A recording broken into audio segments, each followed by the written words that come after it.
Hello friends, 2026 ஊதிய குழு ஊழியர்களின் சம்பளம், பென்ஷன் இரட்டிப்பு, 17 மாத நிலுவை குறித்த ஒரு முக்கியமான அப்டேட் வந்திருக்கு. அதை பற்றி தான் பார்க்க போகிறோம்.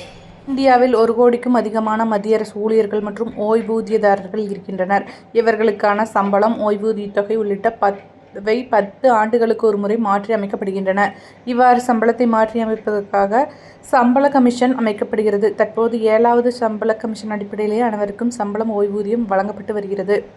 மத்திய அரசுக்கு சம்பள கமிஷன் பணிகளை தீவிரப்படுத்த வேண்டும் என தொடர்ச்சியாக கோரிக்கையை வைத்து வந்தனர்.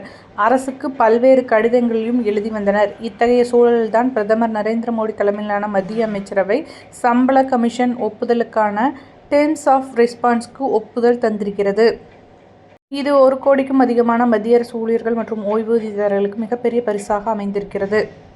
8வது சம்பள கமிஷன் என்பது ஒரு தற்காலிக அமைப்பாக செயல்படும். இதில் ஒரு தலைவர், ஒரு உறுப்பினர் மற்றும் செயலாளர் அடிப்படையிலான ஒரு உறுப்பினர் என 3 பேர் இருப்பார்கள். இந்த சம்பள கமிஷன் அமைக்கப்பட்ட 18 மாதங்களுக்குள் மத்திய அரசு ஊழியர்களுக்கான சம்பள உயர்வு தொடர்பான பரிந்துரையை வழங்க வேண்டும் என அரசு வெளியிட்டுள்ளது. தற்போது சம்பள கமிஷன் அமைப்பதற்கு அமைச்சரவை ஒப்புதல் தந்திருக்கக்கூடிய சூழலில் அடுத்ததாக கமிஷன் தலைவர் மற்றும் உறுப்பினர்கள் அறிவிக்கப்பட்டுள்ளனர்.